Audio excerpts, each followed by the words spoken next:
ఇక పెంచమంటున్నారు. అది నిజంగా పెంచకపోతే పెంచక్కర్లేదు అక్కడ అంతే. ఇంకా ప్రొడక్షన్ కూడా పెరిగింది కదా, మనకి పెరిగింది. అవును, మనకి 31 తర్వాత తిప్పలు వస్తాయండి, ఇవన్నీ వస్తాయి కదా డేటా సెంటర్లో, విపరీతమైన పవర్ అవసరం అవుతుంది. అప్పుడు మళ్ళీ డిమాండ్ పెరుగుతుంది, అప్పుడు రేట్లు పెరుగుతాయి. సార్, ప్రస్తుతం సర ప్రక్రియ కొనసాగుతుంది. సర ప్రక్రియతో జనాల్లో పాటు పార్టీల్లో కూడా ఒక గందరగోళ వాతావరణం కనిపిస్తుందా రాష్ట్రంలో? అంటే బేసిక్గా అవగాహన చాలా మందికి లేకపోవడం ఒక సమస్య ఉంది. వీళ్ళు ఏయో చెప్పారు, అక్కడ జరుగుతున్నది ఒకటి.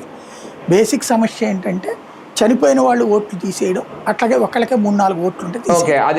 వీళ్ళు ఏమనుకున్నారంటే వీళ్ళు కూర్చుని ఒక లిస్టులో రాసేసుకుంటే అయిపోతుంది అనుకున్నారు.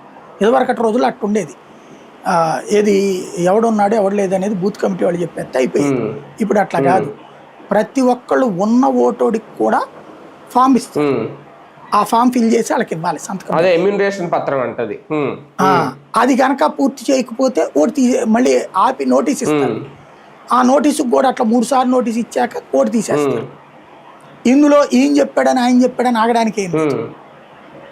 ఇది ఇద్దరికీ సమస్య. ఇప్పుడు ఏంటి ఆ సమస్య అంటే 20-30 లక్షల ఓట్లు హైదరాబాద్ లో వాళ్ళు అక్కడ ఇక్కడ 2 చేశారనుకోండి, నేరస్తులు ప్రకాష్ రాజ్ అవుతారు. అలా కాకుండా ఎక్కడో ఒక ఓటే ఉంచుకోవాలి. ఇక్కడ ఓటు ఉంచిపిచ్చేందుకోసం వీళ్ళు తిప్పలు ఉంటారు. ఇక్కడ ఓటు ఉందని వీళ్ళు దీన్ని నమ్ముకుంటే తెలంగాణలో రేపు పొద్దున వాళ్ళకున్న గ్రిప్ పోతుంది హైదరాబాద్. కాబట్టి అది సమస్య ఇక్కడ. అంటే ఒకటిసారి ప్రాక్టికల్ గా చూస్తుంటే సర ప్రక్రియ అంత ఈజీగా అయితే జరగట్లేదు అని